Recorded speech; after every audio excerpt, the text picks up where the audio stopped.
Hola, buenos días, ¿cómo les va? Hoy soy Rex Forment. Continuamos con el fanfic de propagación Flood de Warhammer 40k capítulo 42 al 43. Ninguna imagen o personaje de la historia me pertenece, todos los personajes a sus respectivos creadores. Espero que lo disfruten.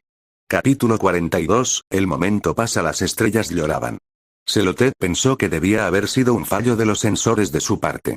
Seguramente el planetario celestial, un artefacto de propósito sublime creado antes de la propia guerra en el cielo, antes de la ruptura y el encadenamiento de los dioses, no podría haberse vuelto repentinamente defectuoso. Sin embargo, sus diagnósticos no mostraron problemas con él. Las lágrimas cayeron, invisibles para cualquier sensor que estuviera menos en sintonía con el funcionamiento interno de la galaxia, el reloj cósmico de su realidad, de lo que estaba. Pero no eran solo las estrellas de esta galaxia, se dio cuenta. Los rayos de luz que aparecieron eran casi cegadores para su único sensor ocular. Por un momento, la fea y palpitante herida que se extendía por la galaxia, la cicatriz que había hundido el lado de la galaxia en el que se encontraban el mundo Corona Thanatos y el planetario celestial, pareció tenue en comparación, su opaco brillo de locura bañado por la luz de las estrellas. La luz se dirigía toda hacia la misma cosa y, por un momento, pensó que era Thanatos. Que de alguna manera el universo mismo había percibido el funcionamiento del planetario celestial y enviado algún tipo de señal. Pero no, estaba en otra parte. Se movió lentamente, incluso ahora, con cuidado de no perturbar la proyección holográfica de la galaxia o arriesgarse a desencadenar una cadena de supernovas o algo peor. Ajustó su vista y amplió sus sensores al máximo. La luz se dirigía hacia una región del espacio, una conocida por los humanos advenedizos como las estrellas Necron. Incluso en los días de la guerra en el cielo, esa región había sido extraña. Selotet la conocía bien como el hogar de varios mundos tumba que habían sido corrompidos por los virus que afligieron a muchos de los suyos. El reino óseo de Drazak y la guarida del destructor eran mundos tumba en esa región. Pero no fue a estos mundos a donde cayeron las lágrimas estelares. Ni a ningún otro mundo tumba Necron que Selotet conociera en la región. En cambio, se dirigió hacia un mundo aparentemente sin importancia, uno de los muchos controlados por la humanidad que había sido sumido en la oscuridad por la apertura de la herida. Amplificó aún más sus sensores e ignoró las alertas del sistema que exigían su atención mientras sus sistemas comenzaban a arder por exceso de trabajo. No era dolor, porque incluso el dolor habría sido un consuelo para los cuerpos de metal frío de aquellos que una vez fueron los Necrontyr, y ese consuelo era algo que sus dioses les habían negado hace mucho tiempo. Pero, solo por un momento, el solitario Selotet vio algo increíble hacerse realidad y sintió un destello de una emoción que durante mucho tiempo había creído despojada de él: asombro. Día 33. El hilo de luz estelar azul blanquecina bailaba alrededor de las agujas de limos. Parecía alargarse y encogerse mientras se movía, a veces aparentando solo unos pocos metros de largo, otras veces docenas. Eso era porque se alargaba y encogía. Los caminos estelares eran extraños. Maravillosos, pero extraños. Lo que Tyr vio y percibió con sus sentidos físicos, a través de los dos enormes tentáculos que se habían enroscado firmemente en las torres de limos, no fue realmente el camino estelar en sí, sino una especie de sombra. El verdadero camino estelar existía en una dimensión superior. Por eso eran normalmente indestructibles. La arquitectura neuronal no podía ser dañada con métodos mundanos porque no había forma de que esos métodos la atacaran. Claro, eso no significaba que los caminos estelares no pudieran ser destruidos. Tyr sintió que su mente clave se estremecía al pensarlo, y la ciudad colmena de Limos se estremeció al sentir que el acto también estremecía las torres. Sí, ahora era del tamaño de una ciudad, era importante recordarlo. La razón de su reacción perturbada ante la idea de perder el camino estelar no era práctica. Sabía que lo que hacía no sería crear una extensión de sí mismo ni fabricar una herramienta común como un martillo o una pistola. El camino estelar estaba vivo. No en el sentido orgánico de la palabra, no tenía estructura celular ni nada parecido. Ni siquiera era necesariamente una forma de vida que los seres tridimensionales pudieran comprender. Pero estaba vivo. Y feliz no era la palabra adecuada, pero era la que mejor describía la sensación. Era feliz de verlo, de existir, y él estaba igual de encantado. Extendió la mano, aunque no en un sentido físico, y el camino estelar reaccionó. Aunque no era parte de él como sus formas fludo e incluso como los alterados, seguía escuchando sus peticiones. Incluso parecía disfrutarlas en cierto sentido. El camino estelar rodeaba la torre, sus extremos se dividían en múltiples filamentos más pequeños, luego se reconstituían y volvían a dividirse. Se extendía hasta donde podía, casi 100 metros, y luego casi desapareció de la vista al hacer lo contrario, encogiéndose hasta el tamaño de un pinchazo. Eso era otra cosa, su tamaño. Los caminos estelares utilizados por los precursores y el diluvio primordial habían sido estructuras incomprensiblemente masivas, construcciones físicas que abarcaban la distancia entre planetas e incluso sistemas estelares. Años luz de largo. El diluvio primordial los había usado para estrangular y destrozar planetas enteros. Sintió algo del camino estelar ante ese pensamiento, ante la idea de tal destrucción. No era una sensación agradable. No asco, ni odio, sino algo igual de poderoso e igual de opuesto. ¿Era eso normal? Si cada camino estelar era similar a este y se sentía como él, entonces los caminos estelares que usó el diluvio primordial simplemente habían sido diferentes o incapaces de negarlo. Dado lo que sabía del primordial, Tide sospechaba que era esto último. Lo que significaba, que no usaría caminos estelares como armas para él, supuso. A él, la verdad es que no le importaba demasiado. Sí, los caminos estelares como armas podían ser devastadoramente poderosos. Estrangular planetas era solo uno de sus muchos usos. La idea de usar a otro ser vivo como simple arma de guerra, lo perturbaba. Además, no era que los caminos estelares solo fueran útiles por su capacidad de infligir muerte.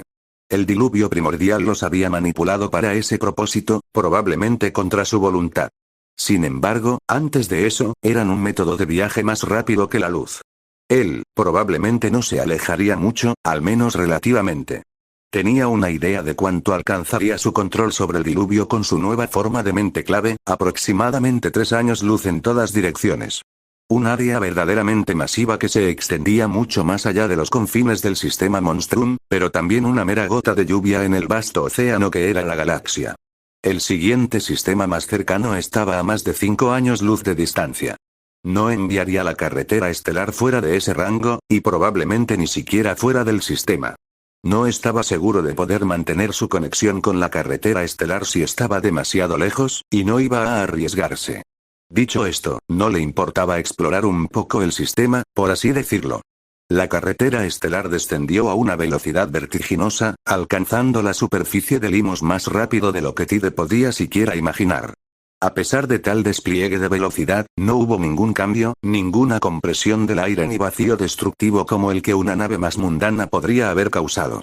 Ni siquiera se oyó un susurro. La carretera estelar se detuvo frente a uno de sus tentáculos, que se había envuelto alrededor de un sólido edificio como soporte. Una parte del tentáculo comenzó a crecer como una burbuja, cada vez más grande, antes de alcanzar el tamaño de una cabeza humana y, ¡pop! Se abrió. De los restos surgió algo similar a una cápsula de infección Flur.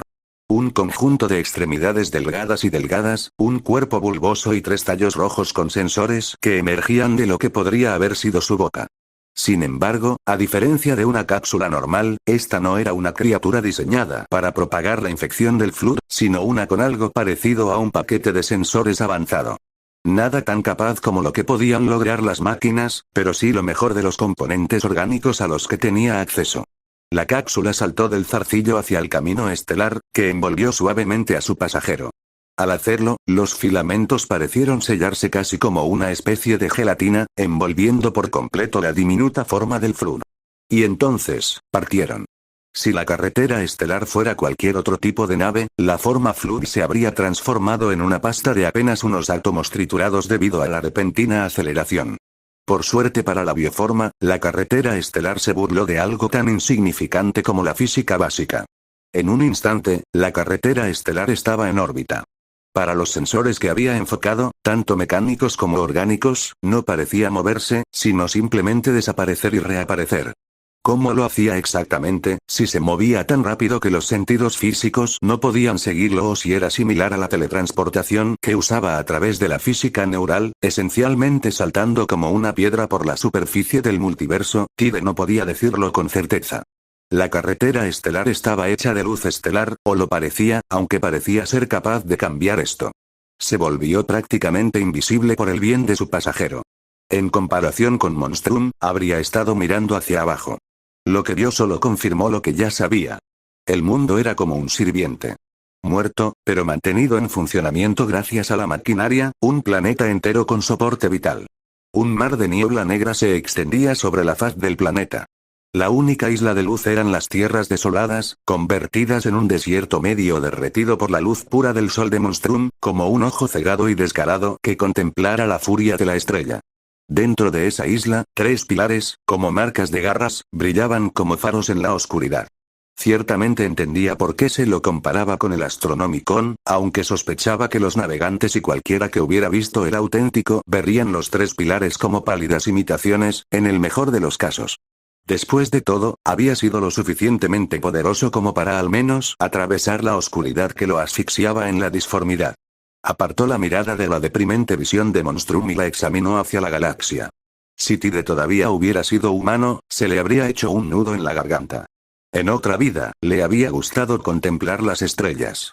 Solo lo había hecho en contadas ocasiones, ya que pasaba la mayor parte de sus días en ciudades o zonas urbanas con mucha contaminación lumínica.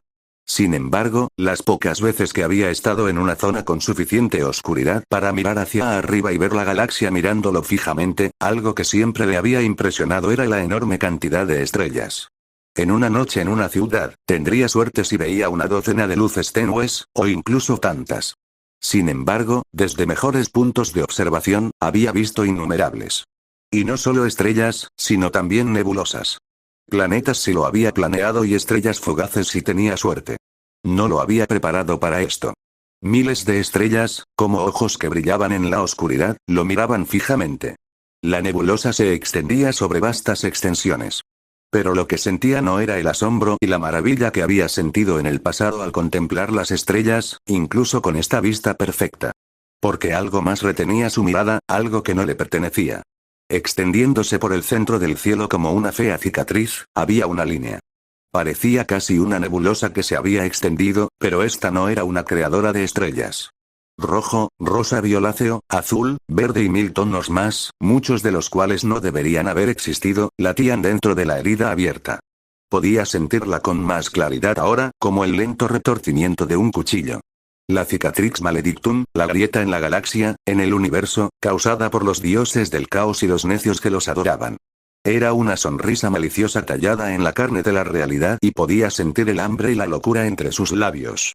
Como la imagen de un accidente de coche, era difícil apartar la vista, si es que podía llamarse así. Sin embargo, lo consiguió. Tenía otras cosas que hacer. Cosas más importantes. Su diminuto cuerpo y la nave esférica en la que navegaba se movieron, congelándose cerca del pecio espacial que colgaba en órbita.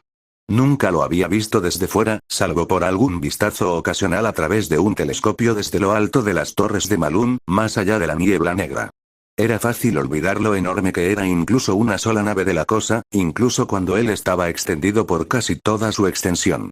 Era una cosa miserable, casi con forma de huevo. Si solo hubiera tenido la silueta como referencia, habría pensado que era solo un asteroide particularmente feo. Sin embargo, por el momento estaba menos interesado en el bosque y más en los propios árboles. Lentamente, zigzagueó alrededor del casco. La carretera estelar se movía a propósito lo suficientemente lento como para que aún pudiera estudiarla, aunque su velocidad era bastante mayor de lo que la mayoría de las naves espaciales deberían haber sido capaces, por no mencionar la capacidad de girar y cambiar de dirección en un instante. Había cientos de naves que componían la capa exterior. Algunas parecían casi como si se hubieran embestido de proa contra el cuerpo, y solo la falta de daños alrededor de sus cuerpos le permitió determinar que se habían fusionado con el cuerpo como el resto.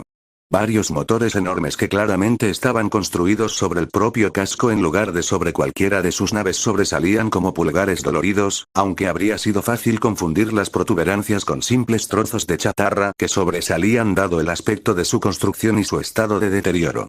Tecnología Orca, casi con toda seguridad. Ya había intentado averiguar dónde estaba exactamente el centro de mando orco en el casco. Tide creía haberlo encontrado gracias a un botón rojo del tamaño aproximado de una bandeja grande, etiquetado en el idioma orco como adelante. Revisó cuidadosamente todo lo que contenía el botón y descubrió que simplemente estaba conectado a una caja llena de trozos de metal y alambre unidos con cinta adhesiva. No lo presionó, por si acaso. Su pequeño cuerpo se movía rápidamente en su singular contenedor. Una parte de él se preguntaba si no debería construir más caminos estelares. Sin embargo, si lo hacía, tendría que concentrarse en la tarea con todas sus fuerzas, y era algo que dudaba en volver a hacer. Aunque no había perdido el control de nada ni había ocurrido nada malo esta vez, casi todos sus cuerpos, incluyendo sus marionetas, habían interrumpido sus actividades. No estaba seguro de que lo había poseído para compartir lo que hacía con todos los alterados. Parte de ello ni siquiera había sido intencional. No parecía haber repercusiones serias por el momento, aunque casi todos los alterados a los que se había revelado ya le preguntaban al respecto. Tuvo la suerte de que la pausa en sus marionetas se viera disimulada por la pausa en el alterado. No le sorprendió que muchos la tomaran como una señal religiosa, aunque a él no le complaciera demasiado. Vidrioth estaba casi echando espuma por la boca, pidiendo acceso al camino estelar y presenciar la creación del siguiente. Ya hablaría de eso, más tarde. Tide notó las naves más enteras, que solo estaban parcialmente fusionadas con el resto del cuerpo. 3 en particular le llamaron la atención. La primera era una nave más pequeña, lo que reconoció como una fragata clase espada. Su proa parecía haberse deslizado dentro de un crucero Xenos mucho más grande, cuyo origen no pudo determinar. Desde dentro, determinó rápidamente su ubicación y se dirigió a la fragata con pequeños exploradores y moa del tamaño de una mosca. Fue bastante fácil determinar que la mayor parte de la nave estaba intacta, aunque cubierta de suciedad orca y en grave estado de deterioro. Solo sería cuestión de cerrar el resto de la nave de la proa atascada y reemplazarla. La segunda era una nave más voluminosa, un transporte de una clase que no reconoció, pero que era inconfundiblemente de fabricación imperial. Parecía una fragata clase espada con la proa aplastada hacia adentro, aunque era casi el doble de larga que la fragata. A diferencia de la fragata, el transporte no estaba enterrado en el casco, sino que parecía casi como si hubiera aterrizado sobre él. Sin embargo, esto era meramente una ilusión, ya que el transporte poseía algo así como la aleta de cola de algún antiguo velero, y era esto lo que se había fusionado con el casco espacial. Al igual que la proa de la fragata, podría cortarlo y reemplazarlo. Finalmente, la tercera y más grande nave era un crucero imperial, de 5 kilómetros de largo, mucho más grande que el transporte. Por los recuerdos de un miembro del Mechanicus, lo reconoció como un crucero clase dictador, probablemente perteneciente al Mechanicus dada su estética relativamente sobria. Parecía casi como si hubiera sido sumergido en un ángulo extraño dentro del casco, solo se veían partes de la mitad superior y la proa. Sería mucho más difícil de alcanzar que las otras 2 naves, pero también mucho más lucrativo, debido al arma en su proa. Un cañón Nova se asomaba al vacío como una espada amenazante que desafiaba a cualquiera que se atreviera a enfrentarse a su ira. Tide no se consideraba una persona violenta, pero incluso él era fan de Big Gun. Tendría que traer a Vidrioth y a otros tecnosacerdotes aquí, una vez que encontrara la manera de excavar las naves. Si bien tenerlas como naves sería inmensamente beneficioso para defender Monstrum de posibles atacantes, por no mencionar la posibilidad de que le permitiera abandonar el sistema y comenzar a expandirse por la galaxia, había otra razón por la que quería excavar las naves. En concreto, quería que los tecnosacerdotes redescubrieran la tecnología empleada para fabricar cada una de las naves y las replicaran él mismo. Ya tenía algunos diseños vagos de futuras naves que podría crear, aunque no avanzarían sin saber más. Le habría gustado que al menos un tecnosacerdote ya poseyera ese conocimiento, pero parecía que Monstrum no necesitaba diseñadores de naves estelares. Por supuesto, incluso si pudiera construir una flota, el método de viaje era harina de otro costal. Tide no estaba precisamente entusiasmado con la idea de enviar sus formas físicas a través del infierno, incluso si su mente probablemente estuviera a salvo. El camino estelar podría crecer con tiempo y esfuerzo de su parte, lo sabía, pero pasaría mucho tiempo antes de que pudiera transportar algo como una flota o incluso un ejército. No le gustaba la idea de hacer eso, pues sentía que estaba eludiendo el deseo del camino estelar de no ser usado como arma. Por suerte, su reciente expansión de conciencia le había abierto una nueva posibilidad. O, mejor dicho, había confirmado una vieja posibilidad: el desliespacio. Podía afirmar con certeza que el espacio de la 11ª dimensión existía en este universo. No estaba seguro de cómo lo sabía, de cómo podía percibir el desliespacio, ni de cómo podría acceder a él, pero esa era parte de la razón por la que se había revelado a tantos tecnosacerdotes. En un instante, Tid revisó a aquellos a quienes se había aparecido recientemente y encontró a uno adecuado para la tarea que tenía en mente: Logis Satar. Satar hizo una pausa en su trabajo, levantando la vista a pesar de saber que no habría nadie. Todavía les resultaba extraña la idea de tener una voz en su cabeza distinta a la suya. Tide, ¿necesitas algo? ¿Te gustaría descubrir un nuevo tipo de viaje más rápido que la luz? Capítulo 43, Reflexión, día 33. A continuación, Hal había servido en la FDP Janus durante 5 años, desde que sobrevivió hasta la adolescencia. Durante todo ese tiempo, su servicio había sido tranquilo y sin incidentes. Entonces llegaron los orcos. Y entonces Janus y otras 4 colmenas se rebelaron. Adelante. Adelante, desgraciados. Gritó el predicador Moradash, saltando a la barricada desafiando el fuego enemigo. Lucha contra estos blasfemos. El insensato predicador fue derribado, y una salpicadura de sangre cubrió el suelo glasiento. Maldita sea. Maldijo Hal al ver que el hombre no se levantaba. Se arrastró hasta el predicador inmóvil, examinando sus heridas. ¿Demonios? El hombre solo había recibido un disparo en la pierna, así que ¿por qué estaba inconsciente? ¿Se había golpeado la cabeza? Nunca le había caído bien el hombre, que siempre hablaba de los grandes cambios que vendrían con su inevitable victoria. Aún así, Hal se movió para revisar la cabeza del predicador, pero una mano en su hombro lo detuvo cuando Glaia le devolvió la pistola automática. «Olvídalo», gritó por encima del resonante rugido de la batalla. «A la línea». Tenía el mismo rango que él, pero obedeció de todos modos, encontrando un hueco en sus defensas, poco más que un muro de chatarra construido a toda prisa que apenas había logrado soportar el peso del predicador, y acomodó su arma. El enemigo se abalanzó sobre ellos con una valentía inhumana, sin siquiera molestarse en ponerse a cubierto mientras corrían por el largo pasillo, iluminado solo por el flujo constante de fogonazos, que les hacía proyectar sombras extrañas y parecer casi monstruosos.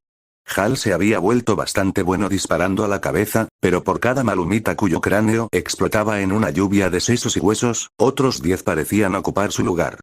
Hal había oído que se suponía que el enemigo estaba superado en número, mal equipado y mal entrenado, impulsado únicamente por su miedo a las hermanas de batalla. Hal nunca se había imaginado luchar contra la Orden de las Lluvias Purificadoras, todo lo contrario, había soñado con servir junto a ellos en valientes batallas contra los Xenos. Pero la Orden había traicionado al Dios Emperador y al Imperio, o eso decían sus superiores. Cada vez más cerca, inagotable e inquebrantable, el enemigo los atacaba sin cesar. Cada paso que se acercaba aumentaba el temor en su corazón y Hal envió oraciones al Dios Emperador, quien casi seguramente no lo escuchaba, para que lo ayudara a superar esto. Oyó un grito de dolor a su izquierda y miró hacia atrás, viendo a Glaia caer hacia atrás, con sangre brotando de su hombro. Debería haberse levantado en un instante, pero se quedó quieta, igual que el predicador. ¿Qué estaba pasando? Hal sintió algo así como una marca ardiente presionándose contra su hombro, sintió que éste se quebraba.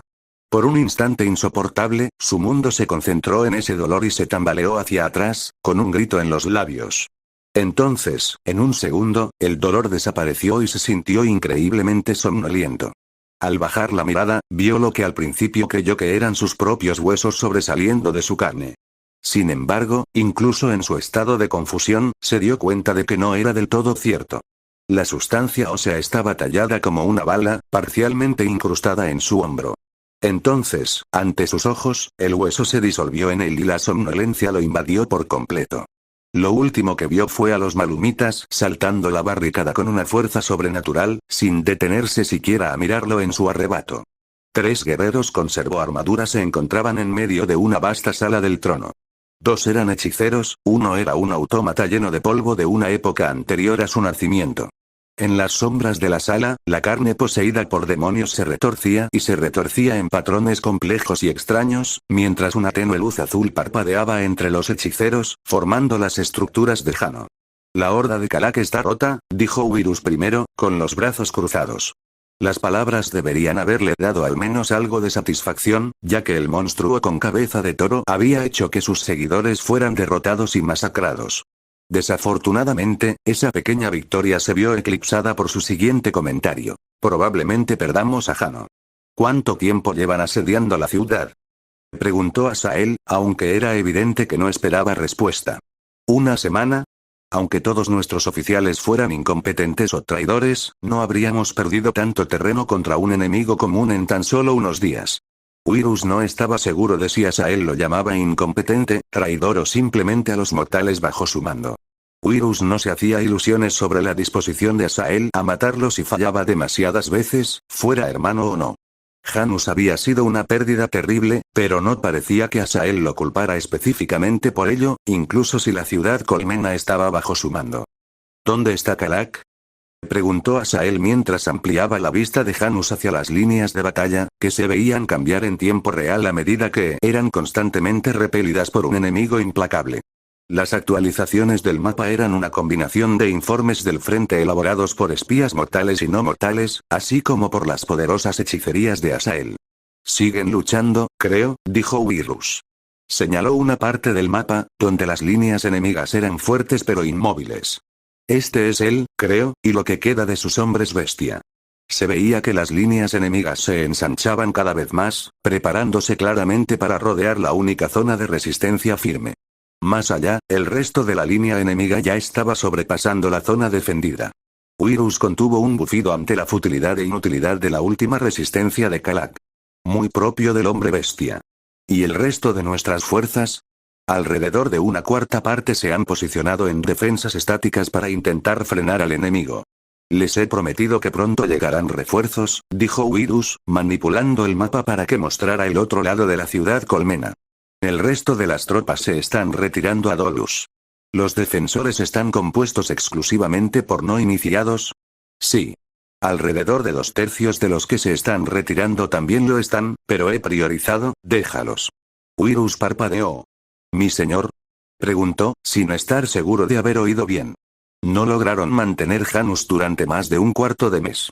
Los cultistas pueden ser rescatados. Envía al resto a morir.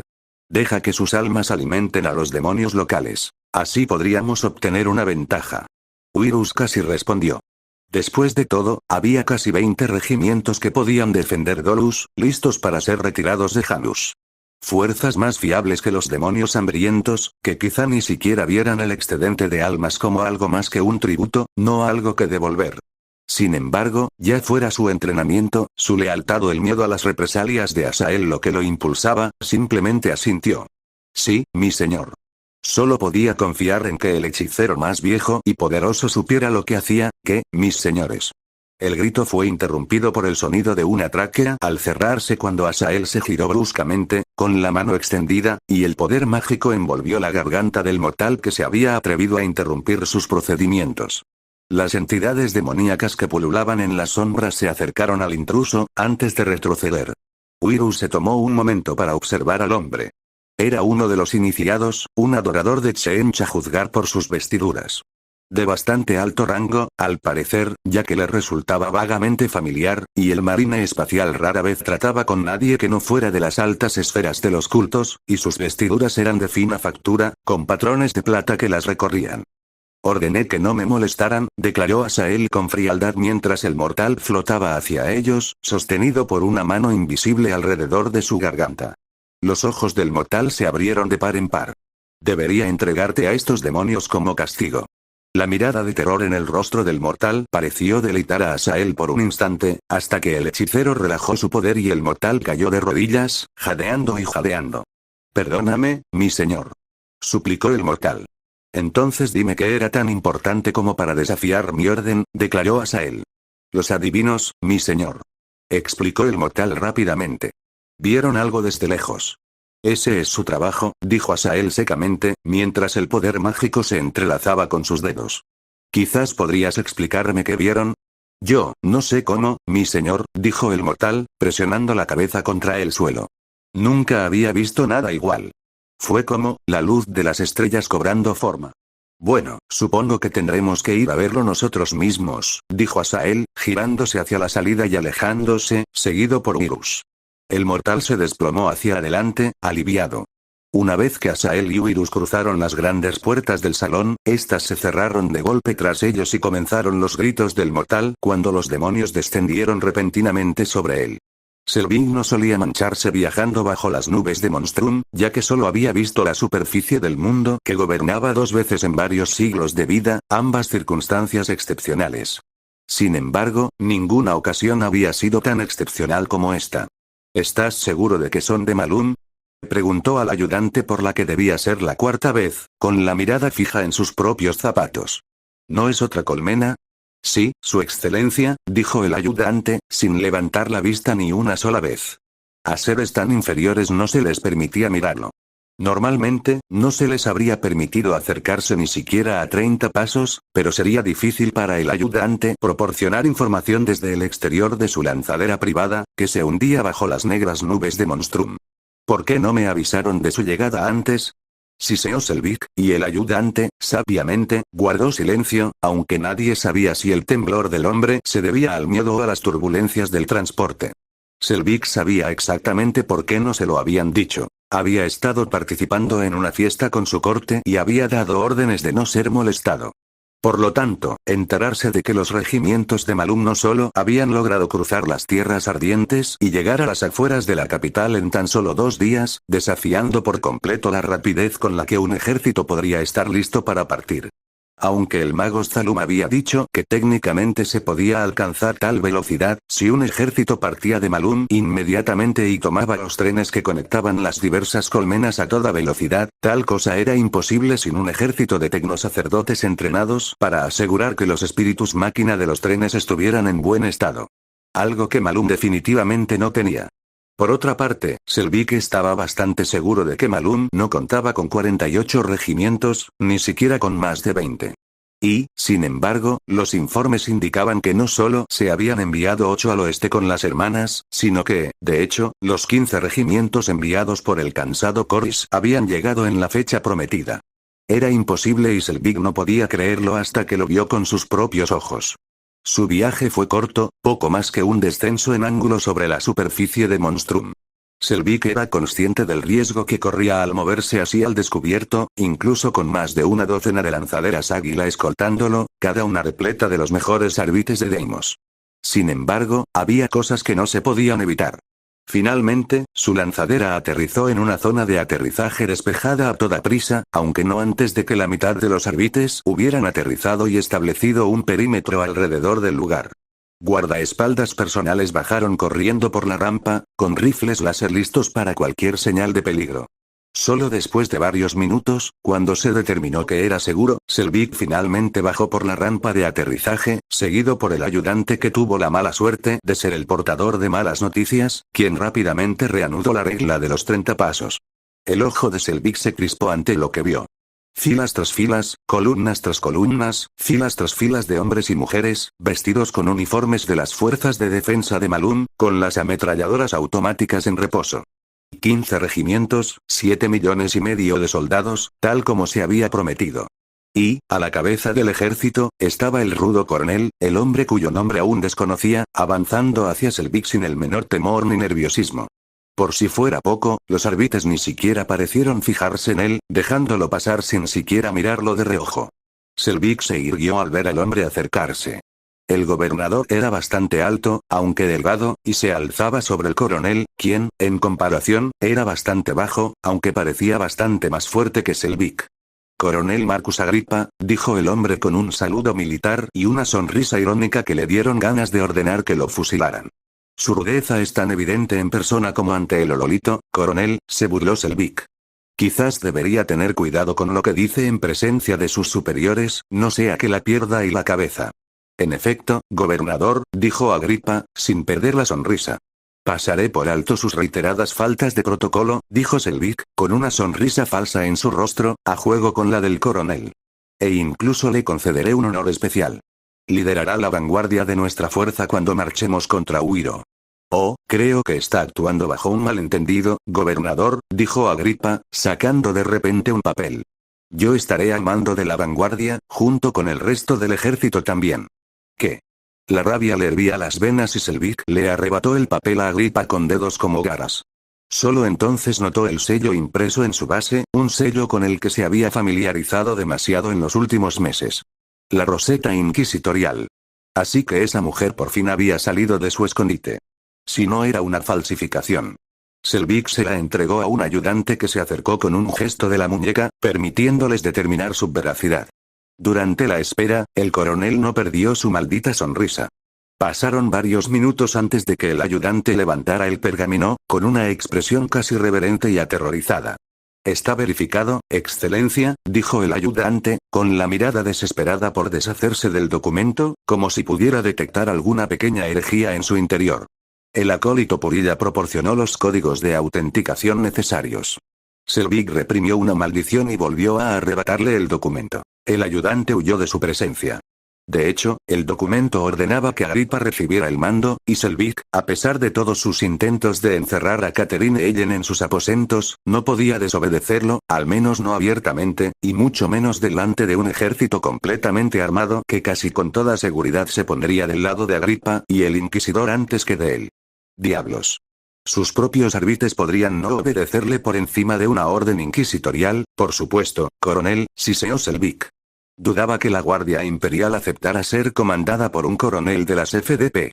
E incluso entonces, había otras maneras de asegurar que su nombre volviera al mando del ejército. Excelente, nos vamos entonces, dijo el coronel, girando sobre sus talones inmediatamente. Selvig parpadeó al oír eso. Espera, ¿qué quieres decir? El coronel se giró, con una sonrisa aún más amplia. Llevaré las tropas reunidas a Huiro inmediatamente. El resto del ejército que tan amablemente has reunido se pondrá al día en cuanto esté listo, suponiendo que no hayamos terminado para entonces. El hombre estaba loco, comprendió Selvig. Completamente loco. Selvig no necesitaba hacer nada, las defensas de una ciudad colmena lo destrozarían. Igual que lo estaría el ejército que Corys afirmaba enviar contra Limos en el sur. Selvig casi sonrió al pensarlo. Casi. Porque, aunque era imposible, Malun ya había convertido lo imposible en realidad. Selvig regresó a su lanzadera, sin querer seguir imaginando algo así. Aliciel vadeó el agua, sintiendo la arena entre los dedos de los pies, el frío de las olas contrastando con el calor del sol. Respiró hondo y olió la sal del océano, sintió el roce del viento en su cabello. Como siempre, él no apareció en sus sentidos, sino que emergió de todo a su alrededor, como si el océano mismo se extendiera en una nueva forma, simplemente una ola diferente. Estaba detrás de ella y podía ver su reflejo en las olas brillantes, sentir las ondas que su movimiento enviaba a través de ellas. Sentí algo la otra noche, dijo después de que él no hablara primero. No eras la única. Tus hermanas, tanto aquí como fuera de este lugar, lo sintieron, junto con muchas otras. ¿Qué fue? El nacimiento de algo nuevo y maravilloso. Bajó la mirada y vio nuevos reflejos en el agua. El sol se había puesto en algún momento y las estrellas habían salido, pero no eran las estrellas habituales. En cambio, lo que parecían puentes o una telaraña de luz estelar conectaba los innumerables soles distantes. No algo que existiera ahora, se dio cuenta, sino algo que algún día podría existir. Mis hermanas, dijiste. Apartó la mirada y volvió al cielo, que había regresado a la hora del amanecer, con el sol bajo en el horizonte. ¿De verdad son mis hermanas? ¿No las consideras así? Aliciel guardó silencio un rato. Sí, admitió finalmente. Pero no creo que deba hacerlo. ¿Por qué? Aliciel se sentó en el agua, sintiendo las olas subirle hasta el cuello. Miró al cielo, lleno de nubes que se movían lentamente. Hemos cometido tantos horrores. Matado a tantos, destruido tantas vidas simplemente porque lo consideramos justo. Justo. Sí, lo hiciste. Aliciel casi se estremeció al oír eso, abrazándose las rodillas. Pero no había terminado. Y todas ustedes tendrán la oportunidad de ser mejores. Curiosamente, sintió cierto alivio. ¿Acaso era extraño? Si bien ninguna de las hermanas de la Orden de las Lluvias Purificadoras había estado entre las hermanas con las que se había entrenado, eran mujeres con las que había luchado, con las que había sangrado. Mujeres a las que había llamado amigas, mentoras y más, a quienes, no hace mucho, habría dado la vida por proteger. Seguiría dando la vida por proteger. Y ahí residía el problema. ¿Cómo puedo sentirme en paz cuando sé que defendería a personas que... Lo entiendo. Lo miró y, por primera vez, vio su rostro. Era extraño de ver, sólido, pero también no. Era como contemplar el borde de un horizonte de sucesos, un atisbo de algo lo suficientemente extraño como para saber que no era normal, pero aún así algo real. No podía describir ni determinar con exactitud sus rasgos, ni siquiera si era realmente un hombre, una mujer o algo más. Lo único que podía distinguir era la expresión de su rostro. Era una sonrisa triste que transmitía mucho más significado del que se podía expresar con palabras, pero sentía que solo era capaz de analizar una fracción. Ayudo a quienes con razón podrían ser llamados monstruos a intentar ser mejores. Incluso mientras miro lo que han hecho y veo lo poco que les pesa a algunos. Entonces, ¿para qué molestarse? A Aliciel no le hacía falta que le dijeran que estaba entre esos monstruos. Su propio pasado distaba mucho de ser puro, por ridículo que le pareciera ese término ahora. Apartó la mirada de él y la alzó al cielo. ¿Por qué no simplemente, matarnos? Déjame preguntarte algo. ¿Qué propósito tendría tu muerte? Se giró, abriendo la boca para responder, pero él había desaparecido o, mejor dicho, se había alejado. Seguía presente a su alrededor, pero la conversación había terminado. En la torre más alta de Malún, dentro del palacio del anciano gobernador Coris, varios hombres ocupaban no la sala del trono, sino una cámara mucho más pequeña adyacente, sentados alrededor de una gran mesa con capacidad para docenas de personas y con el mismo número de sillas. Solo 4 estaban presentes por el momento, sin contar la docena de escribas sentados justo detrás de ellos, ya que se trataba de un asunto oficial del Administratum, una reunión convocada por necesidad y, algo ajeno a tales figuras, por urgencia. Los 3 primeros, cada uno de ellos el funcionario de mayor rango del Adeptus Administratum ubicado en Malún, eran el ordenado Irnat Ross, el ordenado Gallius Domor y el ordenado Mirneu Bengun, ambos con la espalda permanentemente encorvada tras décadas de estar encorvados sobre sus papeles. El cuarto era el propio gobernador, sentado en la silla más grande a la cabecera de la mesa, como era debido, y durmiendo igual de profundamente. Una reunión así no se había convocado en la memoria reciente, quizá nunca en toda la historia del imperio, aunque solo fuera por la rapidez con la que se había reunido, salvo quizás durante los días de la Gran Cruzada, cuando el dios emperador aún recorría su bendito reino. La tasa de mortalidad en los niveles inferiores ha descendido a casi nada en las últimas semanas, dijo Irnat en la reunión convocada, tras apenas unos instantes de silencio antes de que el gobernador cerrara los ojos y comenzara a roncar suavemente. Su voz era áspera, casi estática gracias al dispositivo mecánico que había reemplazado sus deterioradas cuerdas vocales décadas atrás. 0 absoluto en el caso de la mortalidad infantil. ¿Desde qué? Preguntó Mirneu.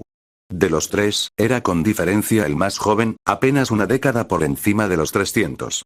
El ordenado más joven en varios milenios, por cierto, quizá el más joven de la historia. O nadie se molestó en verificar más a fondo o los documentos que contenían esa información se habían perdido. Probablemente ambas cosas. En el caso de aquellos que se esfuerzan por, diariamente, un 0,0000%, respondió Irnat. Si la tendencia continúa durante todo el año al ritmo actual, un 1,0000% de la población, más o menos. Gallio soltó un silbido bajo al oír eso, o al menos lo intentó. Tenía los labios y la boca más secos que los papeles extendidos ante él, y el sonido fue más como un suspiro moribundo. Sin incluir a los menores de edad laboral. Ni uno reportado en la última semana, dijo Irnat, negando con la cabeza, mientras finos mechones de cabello blanco se mecían suavemente con el movimiento. Han bajado del 50% de los menores de 8 años. Han bajado los incidentes laborales, sobre todo los letales. Señaló Mirneu, señalando una pila de papeles casi tan gruesa como un puño. En efecto, asintió Irnat. Eso no es todo, dijo Gallio, señalando una pila de documentos que tenía delante. Las protestas por comida prácticamente han desaparecido. La delincuencia ha disminuido en general. Hay cuarteles enteros de árbitas que no han tenido ningún trabajo serio que hacer en días, aparte de patrullar. Simplemente están ahí sentados, jugando con sus mazas de poder. Preguntó Irnat con asombro.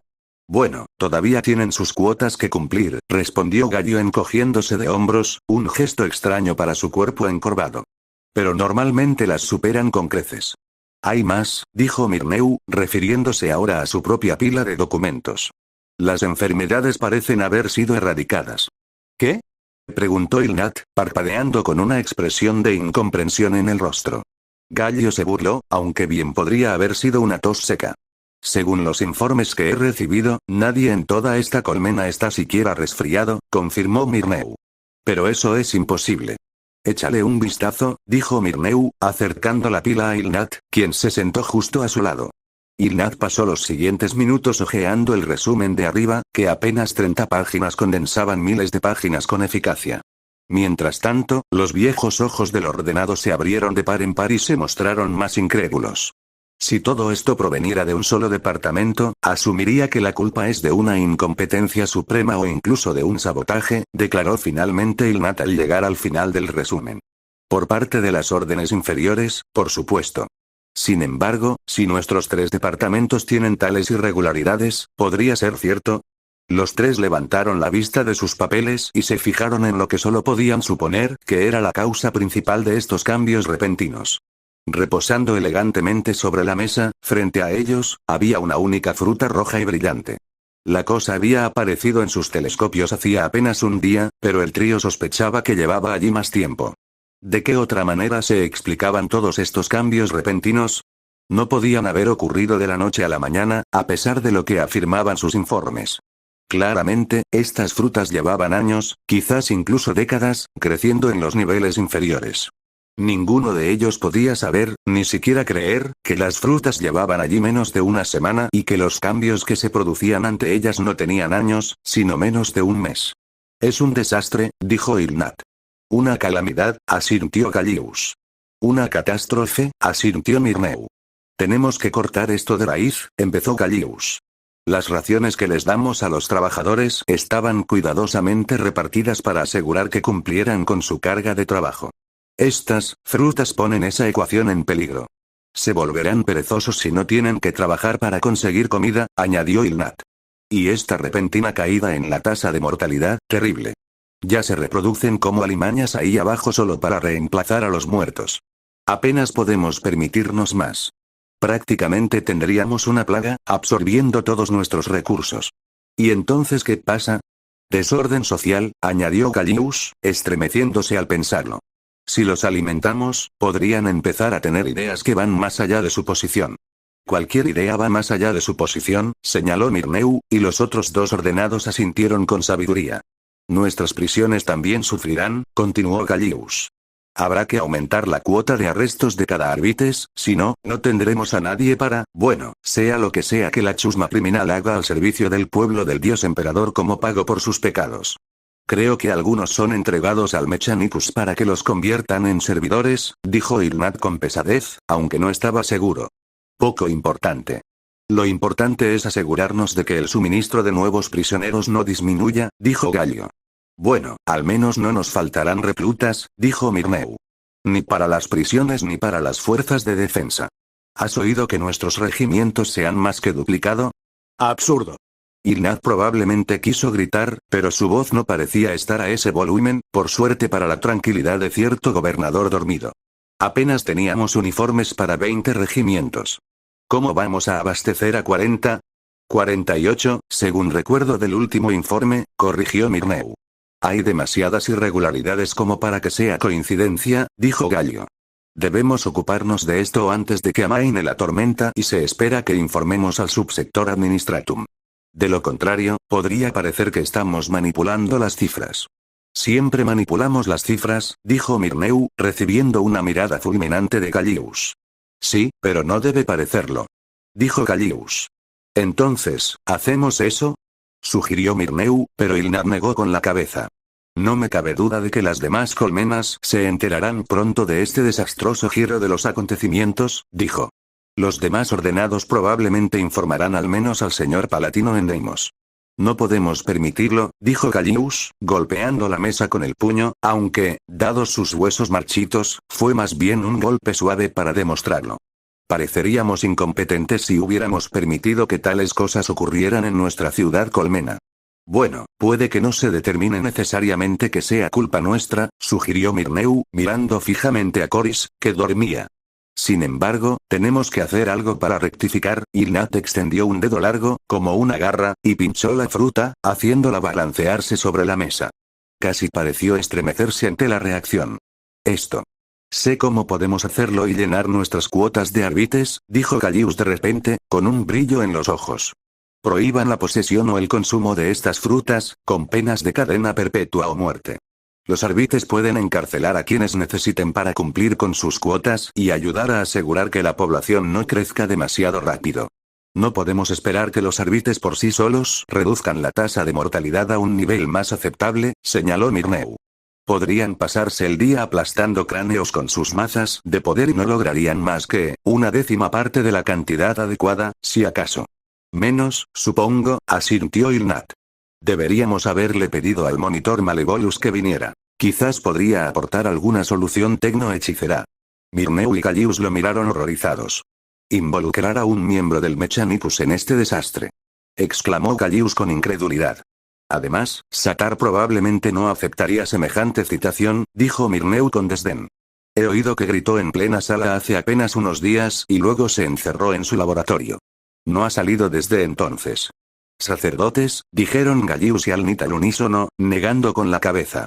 Incluso para ser Logis, es un tipo raro, coincidió Myrneu. Aún así, conseguir que un tecnosacerdote invente algún truco sería una buena solución, dijo Callius, frotándose la barbilla. Quizás uno que active algún tipo de arma de gas en los niveles inferiores. ¿Tenemos esos dispositivos? Que yo sepa, no. Myrneu se encogió de hombros.